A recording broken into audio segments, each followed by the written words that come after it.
क्या आपने कभी किसी बूढ़ी सौ के बारे में सुना है जो बच्चों को खाती है? मुझे याद है कि एक मौसम सरमा में मेरे चचा मुझे जंगली मुर्गियां पकड़ने के लिए पहाड़ पर ले गए थे। इसके नतीजे में पहाड़ पर एक मोटी धुंध थी। मैं अपने चचा को याद दिलाने की जल्दी में था कि ऐसा लगता है कि हम पुराने जंगल में पीछा कर रहे हैं। मेरे चचा का चेहरा पीला पड़ गया था। बाहर निकल जाओ। अभी अभी जंगली मुर्गियों के कदमों के निशान भी गलत थे। मैं जल्दी में था और मेरे पैर में चोट लगी थी।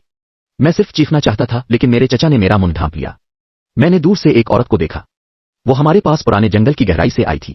मेरे चचा जल्दी से जमीन पर लेट गए, मुझे अपनी पीठ पर उठाकर जंगल से बाहर चढ़ गए। जैसे ही मैं जंगल से बाहर निकला, मैंने अपने चचा से पूछा, अब क्यों भाग रहे हैं? मेरे चचा ने सरगोशी की ओल्ड सौ एक ओल्ड सौ है। मैंने अजीब अंदाज में पूछा, पुरानी सौ क्या होती है? मेरे चचा ने धीमी आवाज में कहा, ये वही है जो आप हमेशा कहते हैं, बूढ़ी सौ जो बच्चों को खाना पसंद करती है। मैंने धीमी आवाज में कहा, नहीं, मुझे लगता है कि वो दूसरों की तरह ही है। खामोश हो जाओ, पुरानी सौ को अपनी तरफ मुतवज्जे न करें। मेरे चचा की आवाज इतनी खौफनाक थी कि वो इसे छुपा नहीं सकते थे। वो तेजी से दौड़ने लगा। जैसे ही वो सहन में दाखिल हुआ, इसने जल्दी से दरवाजा बंद कर दिया। मेरे दादा बाहर आए और पूछा, जूजी, तुम्हें पसीना क्यों आ रहा है? मेरे दादा ने अभी तक अपने अल्फाज मुकम्मल नहीं किए थे। मेरे चचा ने रुकावट डाली, वालिद साहब, मैंने बूढ़ी बोई को देखा। मेरे दादा का चेहरा पीला था। ये एक लम्हे में जामनी और सियाह हो गया। ये पहले से ही एक पुरानी सौ थी। मेरे चचा ने जुर्म के साथ कहा। मेरे दादा ने अपना चेहरा ढांप लिया और इसे थप्पड़ मारा। पुरानी सौ 20 साल से ज्यादा अरसे से गैर तस्लीम शुदा है। तुम अंदर जाओ।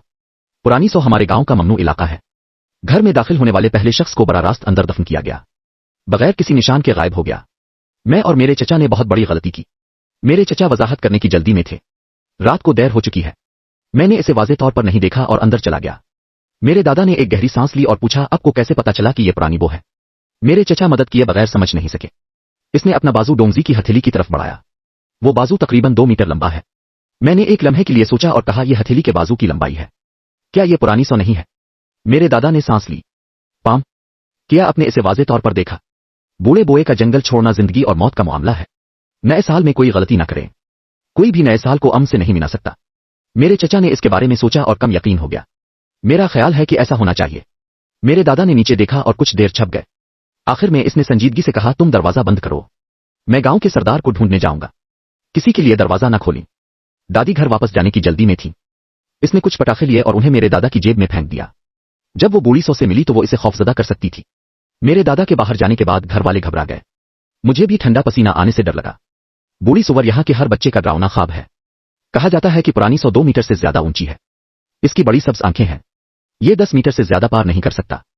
इसे बच्चों को पकड़ना और खाना पसंद है। ये लोगों को अंदर से बाहर तक खा जाता है। सबसे पहले ये अंदरूनी आज़ा को बाहर निकालता है। खाने के बाद ये अब भी एक मुकम्मल चमड़े का बेग है। फिर ये चमड़े के थैले को सहारा देने के लिए घास का इस्तेमाल करता है। ये एक जिंदा शख्स की तरह है। ये इस घास वाले आदमी को लड़की के घर के दरवाजे पर रखता है और साथ ही रहता है। घर वालों ने दरवाजा खोला। एक बाहर आया, इसने खाया। यहां तक कि इसने पूरा घर खा लिया। आखिरकार ये अगले पर चला गया। मुझे यकीन नहीं था कि मेरे स्कूल जाने के बाद कोई पुरानी सुवर थी। मैंने सोचा कि इसका मकसद बच्चों को खौफजदा करना है, लेकिन मेरे दादा और मेरे चचा के तासुरात को देखकर यह सच मालूम हुआ। मैंने अपनी दादी से पूछा, क्या वाकई कोई पुरानी सुवर है? क्या आपने इसे देखा है?